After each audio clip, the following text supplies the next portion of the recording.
All doors are not from God. All open doors are not from God. எல்லா திறக்கப்பட்ட வாசல் தேவன் திறந்து விட்டார் என்றல்ல. அழுத்தத்தின் அடிப்படையிலே தீர்மானம் எடுக்கிற விசுவாசிகள் உண்டு. உலக போக்கின்படி தீர்மானம் எடுக்கிறவர்கள் உண்டு. மனித ஞானத்தின்படி தீர்மானம் எடுக்கிறவர்கள் உண்டு. சிலர் ஜெபத்தை நிறுத்தி இருக்கிறீர்கள், சிலர் ஊழியத்தை நிறுத்தி இருக்கிறீர்கள், சிலர் விசுவாசத்தை நிறுத்தி இருக்கிறீர்கள். நீ கர்த்தர் சொல்றார், மகனே மகளே, ஒருபோது நிறுத்த வேண்டாம். கிருபை நம்மளை நாம் எப்படி இருந்தோம்னு பார்க்காது, எப்படியாக மாறிக்கொண்டிருக்கிறோம் என்பதுதான் கிருபை பார்க்க. ஆமென். அர்ப்பணிப்பு இல்லாமல் அபிஷேகம் இல்லை, உடைப்பில்லாமல் ஆசீர்வாதம் இல்லை. No blessing without brokenness. பரிசுத்தம் இல்லாமல் வல்லமை இல்லை. No power without purity. தேவன் ஒருவரை மாற்றும் போது அந்த நபரிலே 3 மாற்றங்கள் ஏற்படுகிறது. முதலாவது, ஆசைகள் எல்லாம் மாறிடும். இரண்டாவது, திசை மாறிடும். மூன்றாவது, இலக்கு மாறிடும். இரண்டாவதாக, தெய்வீக வழிநடத்துதலின் தேவன். தெய்வீக வழிநடத்தலின் தேவன். ஈசாக்கை தேவன் வழி நடத்தினார். எடுத்து வாசிங்கள். ஆதியாகமம் 26ஆம் அதிகாரம் 2-3 வசனங்களை வாசிங்க. சீக்கிரமா வாசிங்க. ஆதியாகமம் 26ஆம் அதிகாரம் 2-3 வசனங்கள். கர்த்தர் அவனுக்கு தரிசனமாகி, கர்த்தர் ஈசாக்குக்கு தரிசனமாகி, நீ எகிப்துக்கு போகாமல் நான் உனக்கு சொல்லும் தேசத்திலே குடியிரு. நான் உனக்கு சொல்லும் தேசத்திலேயே குடியிரு. இந்த தேசத்திலே வாசம் பண்ணு. இந்த தேசத்திலேயே வாசம் பண்ணு. நான் உன்னோடு கூட இருந்து உன்னை ஆசீர்வதிப்பேன். நான் உனக்கும் உன் சந்ததிக்கும் இந்த தேசங்கள் யாவையும் தந்து உன் தகப்பனாகிய ஆபிரகாமுக்கு நான் இட்ட ஆணையை நிறைவேற்றுவேன். கர்த்தருக்கு ஸ்தோத்திரம். கர்த்தர் ஈசாக்குக்கு தரிசனமாகி, பஞ்ச நாட்கள் இருக்கிறது, கொடிய பஞ்ச நாட்கள். ஈசாக்கு எகிப்துக்கு ஓட எத்தனிக்கிறார். ஈசாக்கை பார்த்து, எகிப்துக்கு போகாதே, இந்த தேசத்திலே இரு, நான் உன்னை ஆசீர்வதிப்பேன். ஆபிரகாம் யாருக்கு அடையாளம் என்று சொன்னேன்? தேவனுடைய அழைப்புக்கு பிரதிபலிக்கிற விசுவாசிக்கு அடையாளம். தேவன் அழைக்கும் போது அந்த அழைப்புக்கு கீழ்ப்படிந்து போகிற விசுவாசிக்கு ஆபிரகாம் அடையாளம். ஈசாக்கு யாருக்கு அடையாளம் என்றால், நிச்சயமற்ற காலங்களில் தேவனுடைய வழி நடத்துதலை நம்ப கற்றுக்கொள்கிற விசுவாசிகளுக்கு அடையாளம். ஈசாக்கு யாருக்கு அடையாளம்? நிச்சயமற்ற காலங்களில் தேவனுடைய வழி நடத்தலை நம்ப கற்றுக்கொள்கிற விசுவாசிகளுக்கு ஈசாக்கு அடையாளமாக இருக்கிறார். ஈசாக்கு வாழ்ந்த நாட்கள் பஞ்சத்தின் நாட்கள், அழுத்தத்தின் நாட்கள். ஈசாக்கு அதிகமான எதிர்ப்பை சந்தித்த ஒரு மனுஷன், எதிர்ப்பின் நாட்கள். ஆனாலும் தேவன் அவரை தெய்வீக வழி நடத்துதலால் ஈசாக்கை காத்து வருகிறார். சபையாரே, தயவு செய்து இதை விளங்கிக் கொள்ளுங்க. தெய்வீக வழி நடத்துதல் முதலாவது குறிப்பு, அமைதியை முக்கியப்படுத்தும் வழி நடத்துதல். தேவனுடைய வழி நடத்துதல் இருக்குமானால் மனதில் ஒரு பெரிய அமைதல் உண்டாகும், சமாதானம். அமைதியை முக்கியப்படுத்தும் வழி நடத்துதல். நல்ல கவனிங்க. பஞ்ச நேரத்தில் ஈசாக்கு எகிப்துக்கு செல்ல விரும்புகிறார். எகிப்து உலக பாதுகாப்புக்கு ஒரு முன்னடையாளமாக இருக்கிறது. எகிப்து உலக பாதுகாப்பின் அடையாளம். ஆனால் தேவன் ஈசாக்கை சொல்றாரு, எகிப்துக்கு போகாதே, இங்கேயே இரு.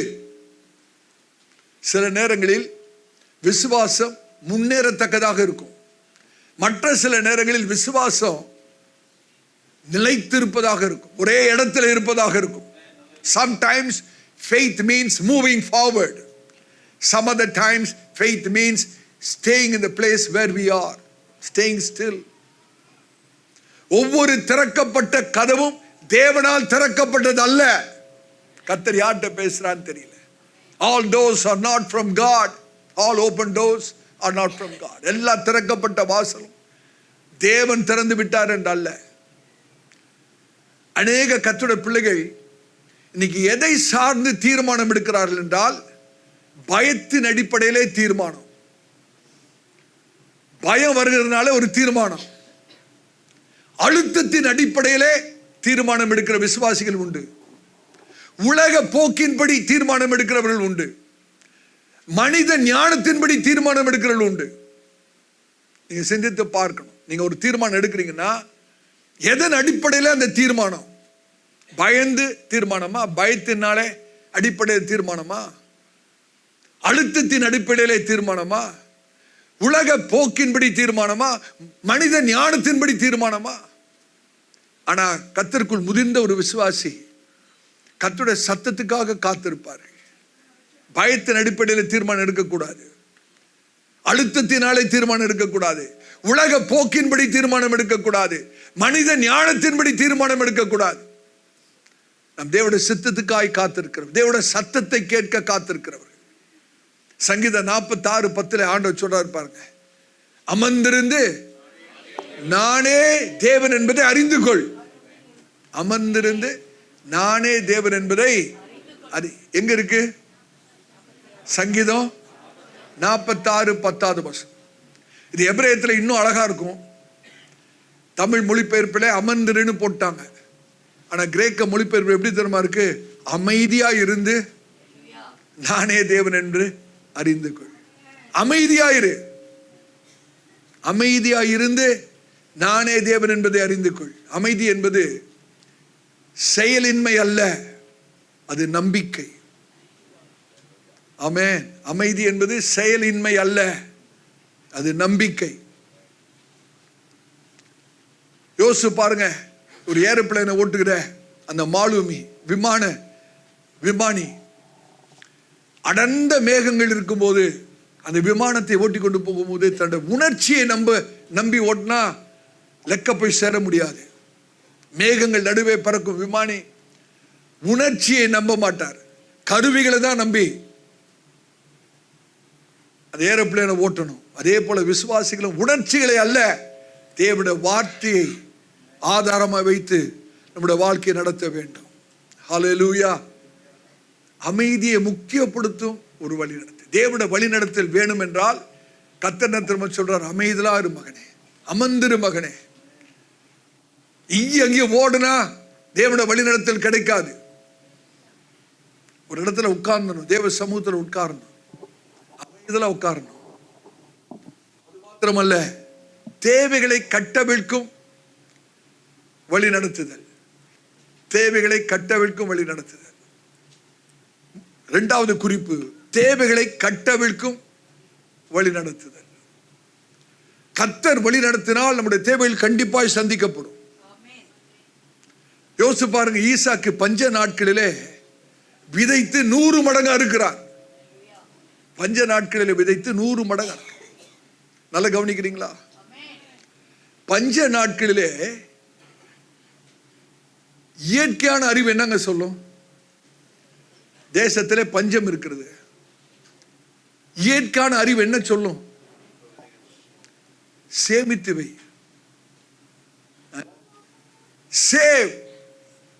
சேமித்து வைப்பா. பஞ்ச நாட்கள் சேமித்து வை. ஆனா தேவன் ஞானம் என்ன திரும்ப சொல்லுது? பஞ்ச நாட்கள்ல விதைன்னு சொல்லு. சிந்தித்து பார்க்கணும். Human logic says save during famine. Wisdom says sow in famine. பஞ்ச நாட்களா விதை என்று சொல்கிறது. தேவனுடைய பொருளாதாரம் மனித பொருளாதாரத்திலிருந்து வித்தியாசப்பட்டது. மற்றவர்கள் பயந்து நடுங்கி ஜீவிக்கும் போது உடன்படிக்கையின் மக்கள் கீழ்ப்படிதனாலே செழிப்பார்கள். உடன்படிக்கையின் மக்கள் கீழ்ப்படிதனாலே செழிப்பார்கள். ஈசாக்கு என்ன அனுபவித்தார் தெரியுமா? குறைவிலே பெருக்கத்தை அனுபவித்தார், எதிர்ப்பிலே கிருபை அனுபவித்தார், கஷ்ட நேரங்களிலே வளர்ச்சி அனுபவித்தார். ஹல்லேலூயா. இது நமக்கு கற்றுக் கொடுக்கிற பாடம் என்னவென்றால், நம்முடைய ஆதாரம் பொருளாதாரம் அல்ல, நம்முடைய ஆதாரம் அரசாங்கம் அல்ல, நம்முடைய ஆதாரம் மனிதனுடைய அமைப்புகள் அல்ல, நம்முடைய ஆதாரம் தேவனே. Our source is God himself. Hallelujah. தேவன் வழி நடத்துற இடத்திலே தேவனுடைய அற்புதமான தேவைகள் சந்திக்கப்படுகிற காரியங்கள் விளங்கும். எந்த இடத்துல தேவன் நடத்துறாரோ அந்த இடத்துல ஒரு குறைவும் கர்த்தர் வைக்க மாட்டார். கர்த்தர் அற்புத அதிசயமாய் நடத்துவார். ஹல்லேலூயா. மூன்றாவதாக நிலைத்தன்மையை உண்டாக்கும் வழி நடத்துதல். நிலைத்தன்மையை உண்டாக்கும் வழி நடத்துதல். கவனிக்கணும், ஈசாக்கு தோண்டிய கிணறுகளை எதிரிகள் வந்து மூடுகிறார்கள். ஆனா ஈசாக்கு அந்த கிணறுகளை தோண்டுவதை நிறுத்தவே இல்லை. ஒரு நல்ல பாடம் நமக்கு இருக்கிறது. ஒவ்வொரு இடமா போய் ஈசாக்கும் அவருடைய வேலையாட்களும் கிணறுகளை தோண்டுகிறார்கள். சத்துருக்கள் வந்து அதை தூர்த்து விடுகிறார்கள், அந்த கிணறுகளை மூடி விடுகிறார்கள், இந்த தண்ணீர் எங்களுடையது என்று சொல்லி விடுகிறார்கள். ஆனால் ஈசாக்கு கிணறு தோண்டுவதை ஒரு நாளும் நிறுத்தவில்லை, தொடர்ந்து தோண்டிக் கொண்டே. ஒவ்வொரு ஈசாக்கு தோண்டுகிற ஒவ்வொரு கிணறும் பொறுமையின் அடையாளம், பொறுமையின் அடையாளம். ஹல்லேலூயா. இன்னைக்கு கர்த்தருடைய பிள்ளைகள் ரொம்ப, அதாவது சீக்கிரத்திலே நாம் காரியங்களை நிறுத்தி விடுகிறோம். ஒரு காரியத்துக்காக ஜெபிப்போம், பதில் வரலன்னா ஜெபத்தை நிறுத்திடுவோம். ஒரு ஆசீர்வாதத்துக்காக கர்த்தரிடத்தில் கேட்போம், ஆசீர்வாதம் வரலன்னா ஆண்டவர்கிட்ட கேட்கறதை நிறுத்திடும். சிலர் ஜெபத்தை நிறுத்தி இருக்கிறீர்கள், சிலர் ஊழியத்தை நிறுத்தி இருக்கிறீர்கள், சிலர் விசுவாசத்தை நிறுத்தி இருக்கிறீர்கள். நீ கர்த்தர் சொல்றார், மகனே மகளே, ஒருபோது நிறுத்த வேண்டாம். செய்கிற காரியத்தை செய்து கொண்டே இருக்கணும். ஒரு காரியத்துக்காக ஜெபிப்பேன் என்றால் பதில் வருகிற வரைக்கும் ஜெபிக்கணும். ஹல்லேலூயா. தாவீதை யோசிச்சு பாருங்க. வனாந்தரத்தில் ஆடு மேய்க்கும் போது அவன் அந்த கவன் கல்லிலே கூழாங்கல்லை வைத்து அவர் பிராக்டிஸ் பண்ணிக்கொண்டே இருக்கு. இதெல்லாம் நமக்கு எதுக்கு அப்படின்னு தாவீது இல்லை. அந்த ஒவ்வொரு நாளும் பழக்கப்படுத்தினதுதான் இஸ்ரவேலிலே ஒரு நாள் கோலியாத்தை வீழ்த்து அது பிரயோஜனப்பட்டது. ஆமே. கர்த்தருடைய ஊழியக்காரனா சொல்றேன், ஆவிக்குரியரிலே செய்து கொண்டிருக்கிறதை ஒரு நாள் விடக்கூடாது. நம்முடைய ஜெபத்தை விட்டு விடக்கூடாது, வேத தியானத்தை விட்டு விடக்கூடாது, சபை ஐக்கியத்தை விட்டு விடக்கூடாது, விசுவாசத்தை விட்டு விடக்கூடாது. ஆமென். ஈசாக்குட மன தீர்மானம் என்ன தெரியுமா? எவ்வளவுதான் எதிர்ப்பு வந்தாலும் சரி, எத்தனை கிணறு தோண்டி நீ மூடினாலும் சரி, நான் தோன்றதை நிறுத்தவே மாட்டேன். எது வரைக்கும்? ரெகோபோத்தை அடைகிற வரைக்கும். ரெகோபோத்தை அடைகிற வரைக்கும் நான் நிறுத்த மாட்டேன். ஹல்லேலூயா. எத்தனை பேர் தீர்மானம் பண்ண முடியும்? ஆண்டவர்கிட்ட சொல்லணும், ஆண்டவரே, நான் ரெகோபோத்தை அடைகிற வரைக்கும் நான் நிறுத்த மாட்டேன். ஹல்லேலூயா. பிரயாசத்தை நிறுத்த மாட்டேன், விசுவாசத்தை நிறுத்த மாட்டேன், ஜெபத்தை நிறுத்த மாட்டேன். எதிர்ப்பு வருகிறது.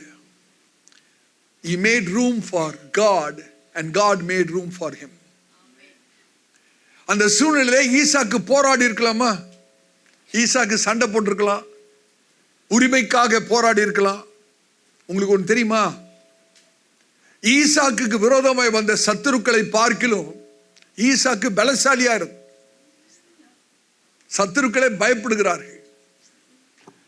ஈசாக்குக்கு அந்த சத்துருக்களை மேற்கொள்கிறது ரொம்ப சுலபமான ஒரு காரியம். ஈசாக்கு இடத்துல திராணி இருந்தது. சத்துருக்கள் வந்து தூக்கும் போது ஈசாக்கு நினைச்சிருந்தா அந்த சத்துருக்கள் எல்லாம் ஈசாக்கு அழிச்சிருக்கலாம். ஆனா ஈசாக்கு உரிமைக்காக போராடல, சண்டை போடல, நியாயத்தை கேட்கல, வாயை திறந்து பேசல. இங்க பிரச்சனை பண்றியா, நான் அங்க போய் தோண்டிக்கிறேன். அங்க பிரச்சனை பண்றியா, நான் அந்த இடத்தை விட்டு இன்னொரு இடத்துல போய் தோண்டிக்கிறேன்.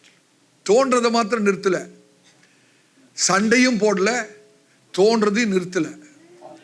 இதுதான் நமக்கு பாடம். ஆமென். ஒரு அநீதி நீங்கள் சந்திக்கும் போது போராட வேண்டிய அவசியம் இல்லை. நம்ம செய்கிறத செய்துகிட்டே இருப்போம், ஜெபிக்கிறத ஜெபிச்சுக்கிட்டே இருப்போம், வேதத்தை தியானித்துக்கிட்டே இருப்போம், பரிசுத்தமா இருந்துகிட்டே இருப்போம். போராட வேண்டிய அவசியமே இல்லை. கர்த்தர் பார்த்துக் கொள்வார். ஹல்லேலூயா. எடுத்து வாசி பாருங்களேன். ஆதியாகமம் 26ஆம் அதிகாரம் 16வது வசனத்தை வாசிங்க. ஆதியாகமம் 26ஆம் அதிகாரம் 16வது வசனத்தை. சீக்கிரமா அபிமெலேக்கு ஈசாக்கை நோக்கி, அபிமெலேக்கு ஈசாக்கை நோக்கி, நீ எங்களை விட்டு போய்விடு, நீ எங்களை விட்டு போயிரு, எங்களை பார்க்கிலும் மிகவும் பலத்தவனானாய். எங்களை பார்க்கிலும் நீ பலத்தவன். சத்துரு சொல்ற வார்த்தைங்க, எங்களை பார்க்க நீ பலத்தவன். இவ்வளவு பலத்தை வச்சுக்கிட்டு ஈசாக்கு சாந்தமா இருக்கிறாரு பாருங்க. இது ஆவிக்குரிய முதிர்ச்சி. பலன் இல்லாதபடி சாந்தம் அல்ல, பலன் இருக்கு. ஆனா அந்த இடத்துல தெய்வீக சுவாபம் வெளிப்படுகிறது. நான் சண்டை போட மாட்டேன், என்னோட நீதிக்காக நான் போராட மாட்டேன், நான் அமைதலா இருப்பேன். கர்த்தர் எனக்காக யுத்தம் செய்வார். ஒரு துறவை தோண்டுகிறார்கள், சத்துருக்கள் அதற்கு வந்து தடை செய்கிறார்கள். இந்த தண்ணீர் எங்களுதுன்னு சொல்றாங்க. அந்த இடத்துக்கு ஈசாக்கு என்ன பேர் வச்சா தெரியுமா? ஏசேக். ஏசேக். ஏசேக்குன்னா சண்டைன்னு அர்த்தம், கன்டென்ஷன் அர்த்தம். இன்னொரு இடத்துல போய் துறவை தோன்றாங்க, அந்த இடத்துலயும் பிரச்சனை பண்றாங்க. அந்த இடத்துக்கு பேர் என்ன வச்சார் தெரியுமா? சிட்னான்னு வச்சார். சிட்னார்னா கசப்புன்னு, வெறுப்புன்னு அர்த்தம், ஏற்றடுன்னு அர்த்தம். நீ சண்டை போட்டுக்கோ, என்னை வெறுத்து தள்ளிக்கோ, நான் உன்னோட சண்டை போட மாட்டேன், நான் உன்னையும் வெறுக்க மாட்டேன், ஆனா செய்யற வேலையை நிறுத்த மாட்டேன். ஹல்லேலூயா. ஆவியானவர் நம்மோடு கூட பேசுகிறார். எது வரைக்கும்? ரெகோபோத்தை அடைகிற வரைக்கும். தீர்க்க தரிசனமாய் சொல்கிறேன், கர்த்தர் உங்களுக்கு ஒரு ரெகோபோத்தை வைத்திருக்கிறார். அந்த வசனத்தை வாசிங்க. 26ஆம் அதிகாரம் 22 வாசிங்க. பின்பு அவ்விடம் விட்டு பெயர்ந்து போய், பின்பு அவ்விடம் விட்டு பெயர்ந்து போய் வேறொரு துறவை வெட்டினான். வேறொரு துறவை வெட்டினான். அதை குறித்து அவர்கள் வாக்குவாதம் பண்ணவில்லை. அப்பொழுது அவன் நாம் தேசத்தில் பழுகும்படிக்கு, தேசத்திலே பழுகும்படிக்கு இப்பொழுது கர்த்தர் நமக்கு இடம் உண்டாக்கினார் என்று சொல்லி, கர்த்தர் இப்பொழுது எனக்கு இடம் உண்டாக்கினார் என்று சொல்லி அதற்கு ரெகோபோத் என்று பெயரிட்டான். அதுக்கு ரெகோபோத் என்று. கர்த்தர் எனக்கு இடம் உண்டாக்கினார். கர்த்தர் எத்தனை பேருக்கு இடம் உண்டாக்கணும்? கர்த்தர் உங்களுக்கு இடம் உண்டாக்கணும்னா நீங்க கர்த்தருக்கு கிரியை செய்ய இடம் உண்டாக்கி தரணும். நம்ம செய்கிறது அல்ல. He made room for God and God made room for him. Hallelujah. அதனால தான் பவுல் சொல்றார், நன்மை செய்கிறதிலே சோர்ந்து போகாமல் இருப்போம் என்றால் ஏற்ற காலத்திலே அறுப்போம். நன்மை செய்யறதுல சோர்ந்து போகாது. தீமை செய்தாலும் அவர்களுக்கு நன்மை செய்வோம். நம்மளை வெறுத்து தள்ளினாலும் நாம் நேசிப்போம். நம்மளை சபித்தாலும் அவரை ஆசீர்வதிப்போம். நன்மை செய்து கொண்டே இருப்போம். சோர்ந்து போகாம செய்யணும். கர்த்தர் ஏற்ற சமயத்திலே அறுக்க பண்ணுவார். ஹல்லேலூயா. யோசித்து பாருங்க, ஒரு மரம் ஒரே ராத்திரில பெரிய மரம் ஆயிராது. ஆழமான வேர் உண்டாக அதிகமான காலம் நேரம் ஏற்படும். தேவனில் நிலைத்திருக்கும் விசுவாசி கண்டிப்பாக இறுதியிலே செழிப்பார்கள். ஹல்லேலூயா. இந்த தேவன் நம்முடைய தேவன், என்றென்றைக்கும் மரண பரியந்தம் நம்மை நடத்துவார். எத்தனை பேருக்கு அந்த விசுவாசம் இருக்கிறது? கர்த்தருடைய பரிசுத்த நாமத்துக்கு ஸ்தோத்திரம். ஆபிரகாமை அழைத்த தேவன், ஈசாக்கை வழி நடத்தின தேவன். மூன்றாவதாக தெய்வீக மாற்றத்தின் தேவன். எடுத்து வாசிங்கள். ஆதியாகமம் 32ஆம் அதிகாரம் 28வது வசனத்தை வாசிங்கள். ஆதியாகமம் 32ஆம் அதிகாரம் 28வது வசனம். அப்பொழுது அவர், உன் பேர் இனி யாக்கோபு எனப்படாமல், உன் பேர் இனி யாக்கோபு எனப்படாமல் இஸ்ரவேல் என்னப்படும். இஸ்ரவேல் எனப்படும். தேவனோடும் மனிதரோடும் போராடி மேற்கொண்டாயே என்றார். போராடி மேற்கொண்டாயே, மேற்கொள்ளுகிற ஒரு வாழ்க்கை. இனி உன் பேர் யாக்கோபு என்று எண்ணப்படாமல் இஸ்ரவேல் எனப்படும். ஹல்லேலூயா. ஆபிரகாம் யாருக்கு அடையாளம்? தேவனுடைய அழைப்புக்கு பிரதிபலிக்கிற விசுவாசிக்கு அடையாளம். ஈசாக்கு யாருக்கு அடையாளம்? நிச்சயமற்ற காலங்களிலே தேவனுடைய வழிநடத்தலை நம்ப பழகி கொள்கிற விசுவாசிகளுக்கு அடையாளம். யாக்கோபு யாருக்கு அடையாளம்? தேவனை ஆழமான ரீதியிலே சந்தித்து முழுமையாக மாற்றப்படுகிற விசுவாசிக்கு அடையாளம். யாக்கோபு தேவனை ஆழமான ரீதியிலே சந்தித்து முழுமையாக மாற்றப்படுகிற விசுவாசிக்கு அடையாளம். யாக்கோபோட ஆரம்பம் நமக்கு எல்லாருக்குமே தெரியும். ஒரு எத்தனாக தான் ஆரம்பித்தார், ஒரு சூழ்ச்சிக்காரனாக தான் ஆரம்பித்தார். போராடுகிற ஒரு மனுஷனாக தான் ஆரம்பித்தார். ஆனாலும் தேவன் யாக்கோபை ஒரு நாள் கைவிடவில்லை.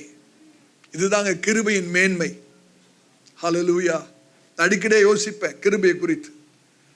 கிருபை நம்மை பார்க்கிற விதம் வேற. நம்ம எப்படி இருந்தோம் என்பதை கிருபை பார்க்காது. நாம் எப்படி மாறுகிறோம் என்பதை தான் கிருபை பார்க்கும். Grace will not see how we were. Grace will see how we shall become. கிருபை நம்மை பார்க்கிற விதம் வேற பிரதர். மனிதர்கள் நம்மை பார்க்கிற விதம் வேற, கிருபை நம்மை பார்க்கிற விதம் வேற. கிருபை நம்மளை நாம் எப்படி இருந்தோம்னு பார்க்காது, எப்படியாக மாறிக்கொண்டிருக்கிறோம் என்பதை தான் கிருபை பார்க்கும். ஆமென். எப்படிப்பட்ட ஒரு மாற்றம்? முதலாவது போராட்டத்தை வெளிப்படுத்திய மாற்றம். ஒரு மாற்றத்திலே கண்டிப்பாய் போராட்டம் இருக்கிறது. யாக்கோபு மாறணும்னா கண்டிப்பா ஒரு போராட்டம். உங்களோட வாழ்க்கை மாறணும்னா ஒரு போராட்டம் இருக்கிறது. யாக்கோபு பெனியலிலே தேவதூதனோடு கூட போராடினார்.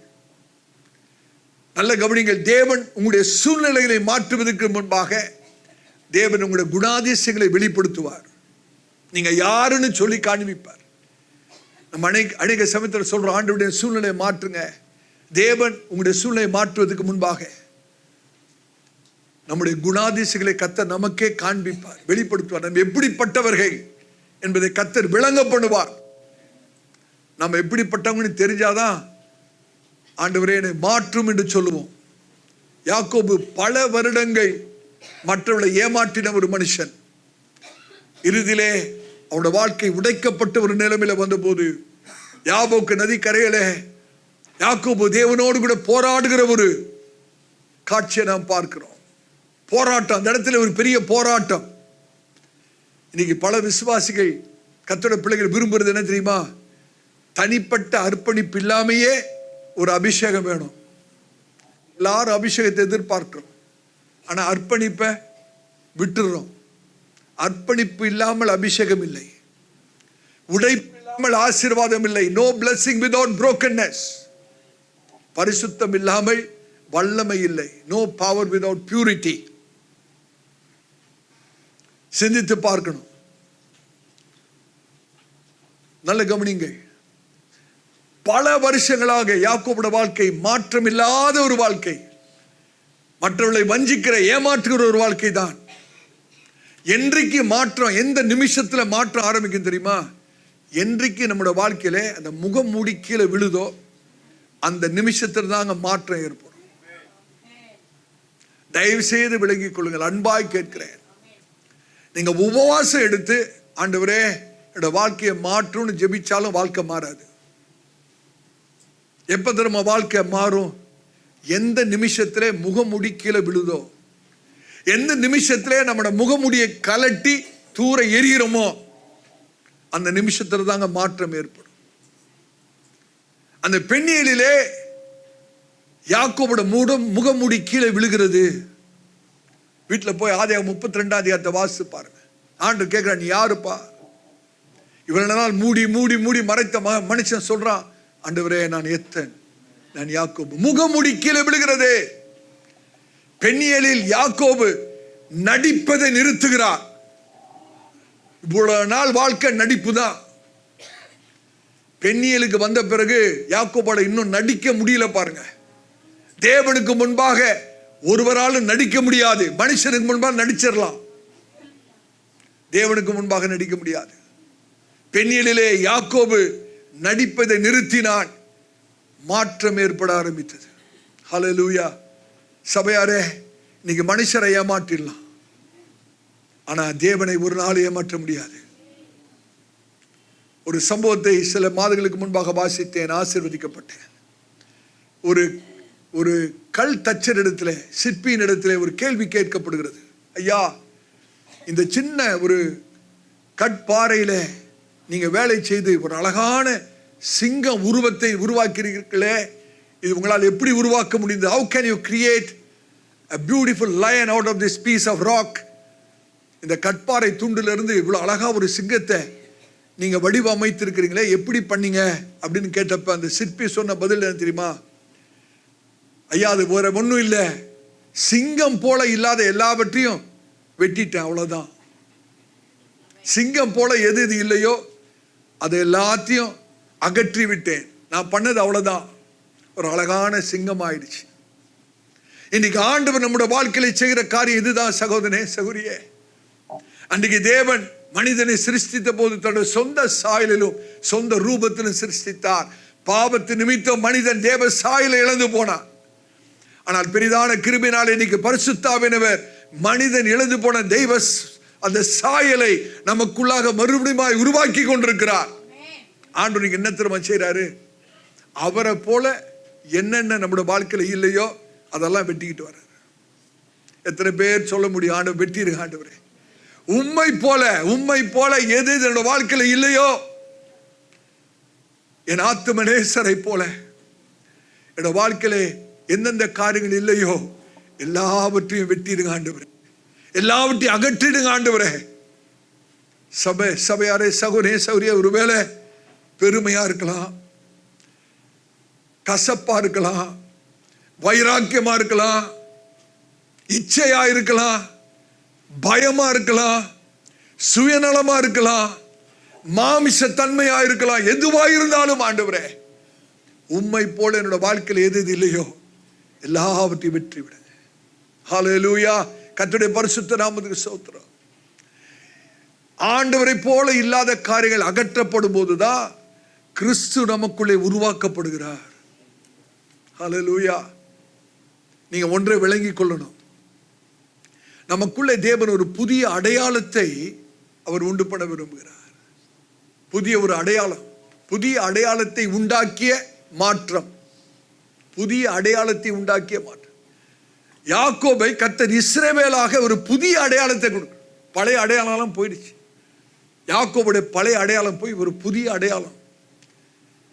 வேதாகமத்திலே பெயர்கள் அடையாளத்தையும் லெக்கையும் காண்பிக்கிறது. தேவன் ஆபிரகாமை ஆபிரகாமாக மாற்று, சாராயை சாராளாக மாற்று, சீமோனை பேதுருவாக மாற்று, யாக்கோபை இஸ்ரவேலா மாற்று. நல்ல கவனிங்க, முடிக்க போறேன்.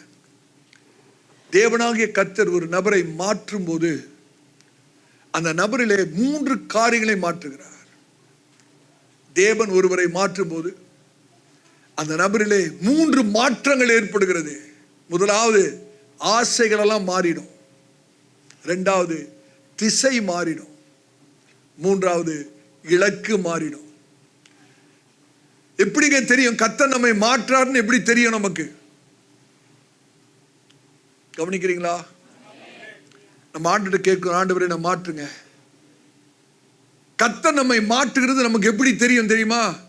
ஆசை மாறிடும். முதலாவது ஆசைகள் மாறும். சீரியல் பார்க்கறது அவ்வளவு ஆசையா இருக்கும் பாருங்க. அந்த நேரத்துக்கு போய் உட்கார்ந்துடணுமே, சாப்பிட்டாலும் சாப்பிடலனாலும். கர்த்தர் மாற்ற ஆரம்பிச்சா சீரியல் பார்க்குற ஆசை மாறிடும். அதுக்கு பதிலாக பைபிளை திறந்துட்டு உட்கார்ந்துருவீங்க. ஆமென். ஆசைகள் மாறும்.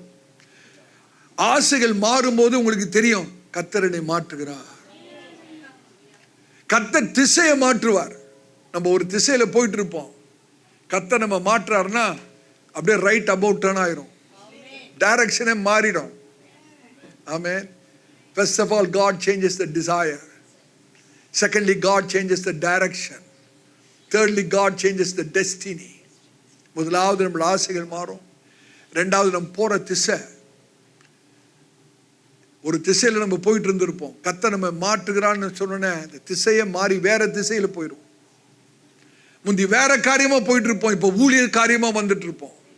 கர்த்தர் திசையை மாற்றுறார். கர்த்தர் நம்ம வாழ்க்கையை மாற்றி கொண்டிருக்கிறார்னு அர்த்தம். நம்மளோட மனதில் ஒரு லெக்கு இருக்கும், இதை எப்படியாவது அடையணும், எப்படியாவது அடையணும். கர்த்தர் அந்த லெக்கை மாற்றி, அது இல்லப்பா அவனோட லெக்கு, இது உன்னோட லெக்குன்னு கர்த்தர் மாற்றி விடுவார். ஹல்லேலூயா. கர்த்தருடைய பரிசுத்த நாமத்துக்கு ஸ்தோத்திரம்.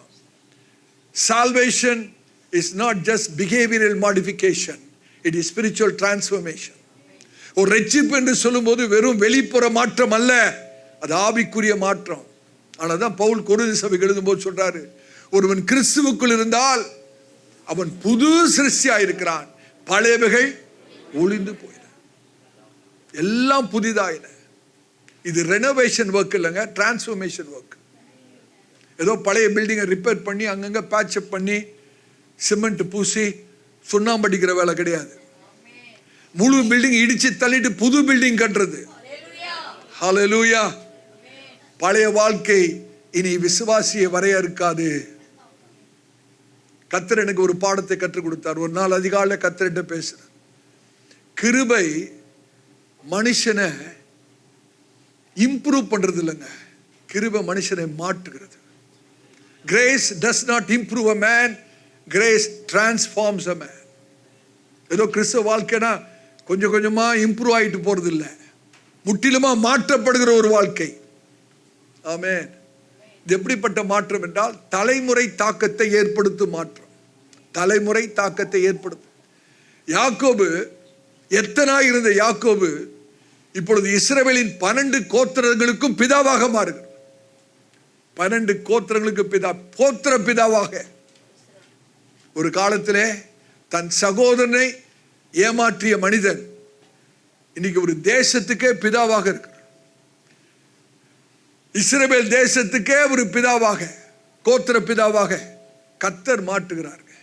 ஒரு பெரிய தலைமுறை தாக்கத்தை ஏற்படுத்துகிற ஒரு மாற்றம். இது ஒவ்வொரு விசுவாசிக்கும் ஒரு நம்பிக்கையை கொடுக்கக்கூடியதாக இருக்கிறது. ஏன் தெரியுமா? கர்த்தருடைய ஜீவனை கொண்டு சொன்ன, நல்ல கவனிங்க, உங்களுடைய கடந்த காலம் தேவனுடைய நோக்கத்தை மாற்றாது. கர்த்தர் யார்கிட்ட பேசுறான்னு தெரியல. உங்களுடைய கடந்த காலம் தேவனுடைய நோக்கத்தை ஒரு நாளும் மாற்றாது. ஒருவேளை கடந்த காலம் பாவம் நிறைந்ததா இருந்திருக்கலாம், அக்கிரமம் நிறைந்ததா இருந்திருக்கலாம். ஆனால் உங்களுடைய கடந்த காலம் தேவனுடைய நோக்கத்தை மாற்றாது. உங்களுடைய தோல்விகள் தேவனுக்கு அதிர்ச்சியானது அல்ல. உங்களுடைய தோல்விகள் தேவனுக்கு ஒரு ஆச்சரியத்தை தராது. தேவன் எல்லாவற்றையும் அறிந்தவர். உங்கள் காயங்கள் உங்களை தகுதியற்றவர்களாக மாற்றாது. தேவனுடைய நோக்கம் கண்டிப்பாய் நிறைவேறும். ஹல்லேலூயா. அமேசிங் கிரேஸ் என்ற பாடல் எழுதின சகோதரன் ஜான் நியூட்டனை குறித்து கேள்விப்பட்டிருப்பீர்கள். அவருடைய வேலையை என்ன தெரியுமா? அடிமைகளை விற்பது தான் அவருடைய வேலை. ரட்சிக்கப்படுவதற்கு முன்பாக அடிமை சந்தையை வைத்து அடிமைகளை விற்கிற வேலை தான் அவர் செய்துட்டு இருந்தார். ஆனால் தேவன் அந்த மனுஷனை சந்தித்து ரட்சித்த பிறகு ஆச்சரியமான கிருபை, அமேசிங் கிரேஸ் என்ற ஒரு இம்மை எழுதுகிற மனுஷன். அவர் தன்னுடைய சுயசரிதையில எழுதுகிற ஒரு வாக்கு என்னோட உள்ளத்தை அதிகமாய் தொட்டது. அவர் என்ன எழுதுறார் தெரியுமா? நான் இருக்க வேண்டியபடி இன்னும் இல்லை, எப்படி இருக்கணுமோ அப்படி இன்னும் இல்லை. நான் இருக்க விரும்புகிறபடியும் இல்லை. ஆனால் தேவனுடைய கிருபையினாலே நான் முன்பு இருந்தது போல இப்ப இல்லை. நீங்க ஆழ்ந்து சிந்திக்க வேண்டிய விஷயம்.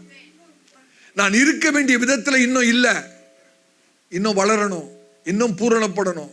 இருக்க வேண்டிய விதத்துல நான் இன்னும் இல்லை. நான் விரும்புகிறபடியும் இன்னும் வரல. ஆனா ஒன்று, தேவனுடைய கிருபையினாலே நான் முன்பு இருந்தது போல இப்ப இல்லை. கர்த்தரனை மாற்றுகிறார், மாற்றிக்கொண்டே இருக்கிறார்.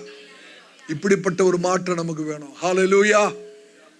அன்னைக்கு யாக்கோபை இஸ்ரவேலாக கர்த்தர் மாற்றினார். நான் முடிக்க போறேன். கர்த்தருடைய ஊழியக்காரனாய் சொல்றேன், முற்பிதாக்களின் தேவன் இன்னும் நம்மை சுகப்படுத்துகிறார், இன்னும் நம்மை ரட்சிக்கிறார், இன்னும் நம்மை விடுதலை ஆக்குகிறார், இன்னும் நம்மை மீட்டெடுக்கிறார், இன்னும் நம்மை அழைக்கிறார், இன்னும் நம்மை வழி நடத்துகிறார், இன்னும் நம்மை மாற்றிக்கொண்டே இருக்கிறார். ஒரே ஒரு காரியத்தை சொல்லி முடிக்க விரும்புகிறேன். தயவுசெய்து கவனிங்க. நம்முடைய ஆவிக்குரிய சுதந்திரத்தை நாம் நினைவில் எப்போதும் வைத்திருக்கணும்.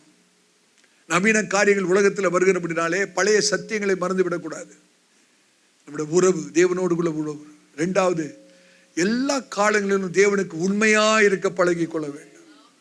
எல்லா சூழ்நிலைகளிலும் தேவனுக்கு உண்மையாய் நிலைத்திருக்க வேண்டும். ஆபிரகாம், ஈசாக்கு, யாக்கோபை நடத்தின தேவன் நம்மை நடத்துவார். 3வது, தனிப்பட்ட மாற்றத்தை ஒவ்வொரு நாளும் தேட வேண்டும், நாட வேண்டும். என்ன மாற்றுங்க ஆண்டவரே. தனிப்பட்ட மாற்றத்தை ஒவ்வொரு நாளும் நாட வேண்டும். 4வது, உடன்படிக்கையின் ஆசீர்வாதங்களை சுமக்கிறவர்களாக மாற வேண்டும். உடன்படிக்கையின் 4 காரியத்தை சொன்னேன். கூடுமானால் குறித்து வைத்துங்க, இதுக்காய் ஜெபியுங்க. நம்முடைய ஆவிக்குரிய சுதந்திரத்தை நினைவில் வைக்க வேண்டும். எல்லா காலங்களிலும் உண்மையாய் நிலைத்திருக்க வேண்டும். தனிப்பட்ட மாற்றத்தை ஒவ்வொரு நாளும் தேடி நாட வேண்டும். உடன்படிக்கையின் ஆசீர்வாதங்களை சுமக்கிறவர்களாக மாற வேண்டும். நான் என்ன சொல்றேன்னா, நம்முடைய குடும்பம், நம்முடைய சபை, நம்முடைய சமுதாயம் உங்களை கொண்டு உங்கள் மூலமாக தேவனை அனுபவிக்க வேண்டும். நம் மூலம் மற்றவர்கள் தேவனை அனுபவிக்க வேண்டும். உங்களுடைய வீட்டார் உங்கள் மூலமாக தேவனை அனுபவிக்கணும். உங்களுடைய குடும்பம் உங்கள் நிமித்தம் தேவனை அனுபவிக்கணும். நீங்க இருக்கிற வசிக்கிறதான பகுதியில உங்கள் நிமித்தம் அவர்கள் தேவனை அனுபவிக்கணும். வேலை செய்கிற இடத்துல உங்கள் மூலம் அவர்கள் தேவனை அனுபவிக்க வேண்டும். ஆபிரகாமை அழைத்த தேவன் இன்னும் நம்மை அழைக்கிறார். ஈசாக்கை வழி நடத்தின தேவன் இன்னும் நம்மை வழி நடத்துகிறார்.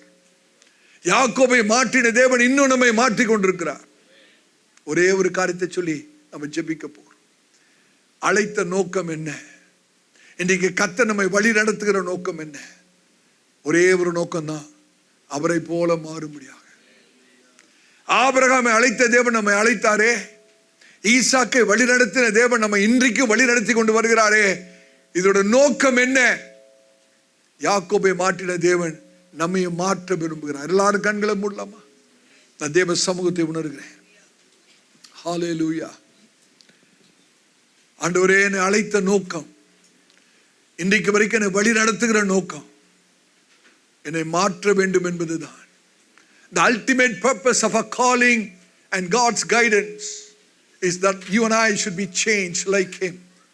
அவரை போல மாற வேண்டும். நம்முடைய இருதயம் மாற வேணும். நம்முடைய சுபாவம் மாற வேண்டும். நம்முடைய சிந்தை மாற வேண்டும். பார்க்கிற பார்வை மாற வேண்டும். நம்ம மற்றவர்களோடு பழகிற விதம் மாற வேண்டும். பேசுகிற விதம் மாற வேண்டும். பார்க்கிற விதம் மாற வேண்டும். நம்முடைய நடை உடை பாவனைகள் மாற வேண்டும். ஆண்டவரை போல மாறணும். ஹல்லேலூயா. அப்படியே கர்த்தருடைய சமூகத்தில் எழுந்து நிற்போமா? 1-2 நிமிஷங்களில் ஆராதனை முடிக்க போகிறோம். கர்த்தர் நம்மோடு கூட பேசியிருக்கிறார். கர்த்தர் நம்மோடு கூட பேசியிருக்கிறார். அநியாயத்தை சந்திக்கிற சகோதரனே, சகோதரியே, நீங்க போராட வேண்டிய அவசியம் இல்லை. நீங்க போராட வேண்டிய அவசியம் இல்லை. ஈசாக்கு யாரோடும் போராடலங்க. அவர் செய்கிறதை செய்து கொண்டே இருக்கிறார். கர்த்தர் ரெகோபோத்துக்கு நேராக நடத்துகிறார். ஈசாக்கோட தீர்மானம் என்ன தெரியுமா? கர்த்தர் என்னை இந்த இடத்துல வைத்திருக்கிறார்.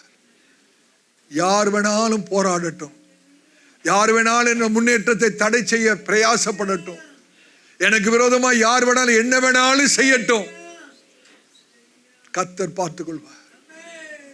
ஆனா கர்த்தர் சொன்னதை மாத்திரம் நான் செய்துகிட்டே இருப்பேன். நான் ஒரு நாள் நிறுத்த மாட்டேன். நான் ஒரு நாள் நிறுத்த மாட்டேன். செய்ய வேண்டிய காரியத்தை நிறுத்த மாட்டேன். என்னோட ஜெபத்தை நிறுத்த மாட்டேன். என்னோட பரிசுத்தத்தை நிறுத்த மாட்டேன்.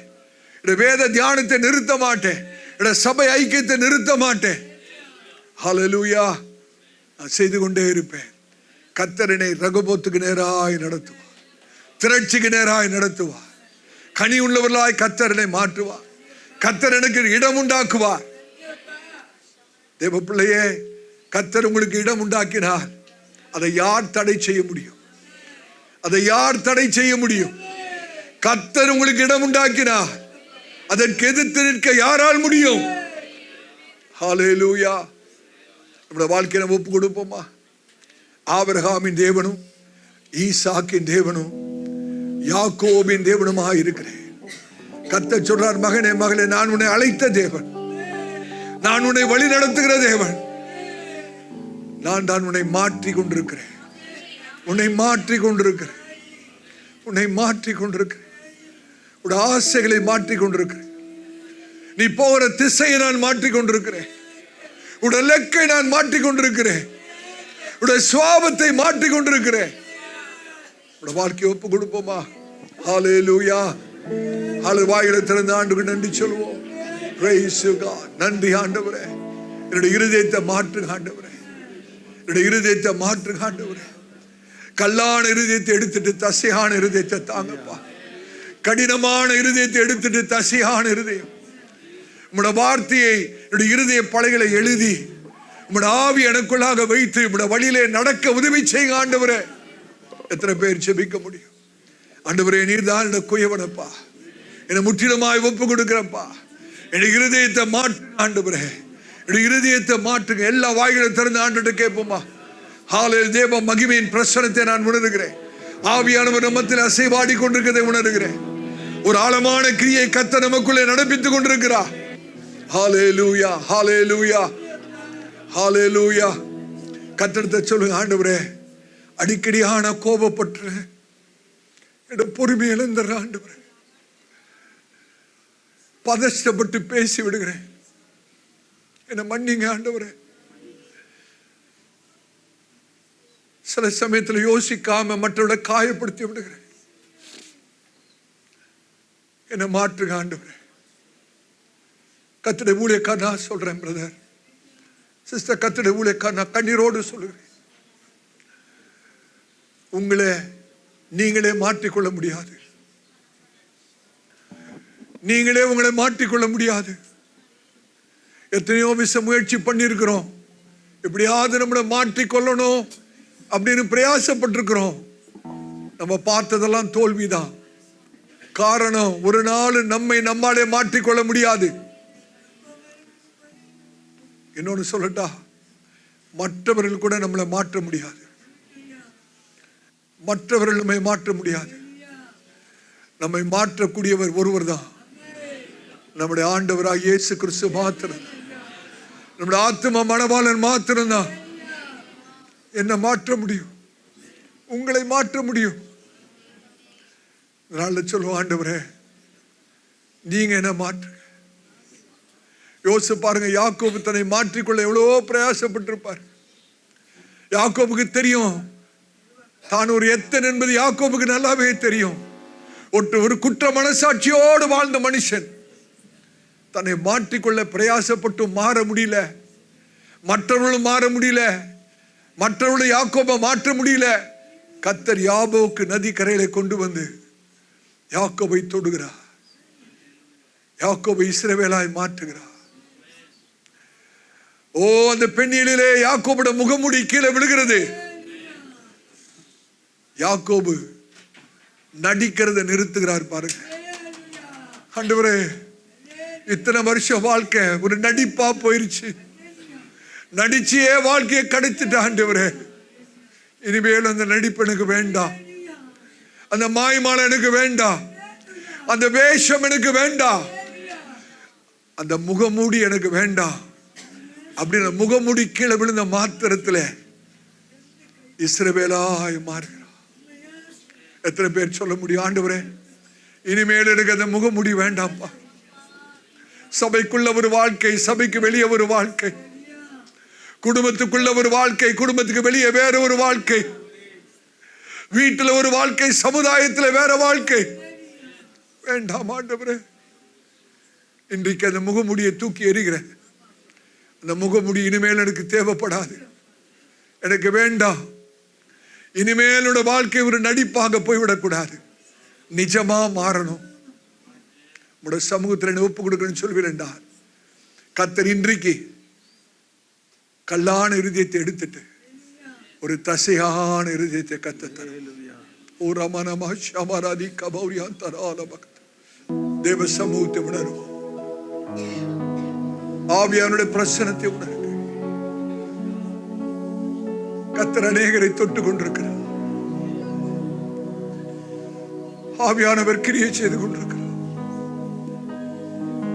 ஒரு ஆழமான கிரியை கர்த்தர் உங்களுக்குள்ளாய் நடப்பித்துக் கொண்டிருக்கிறார். சகோதரனே, சகோதரியே,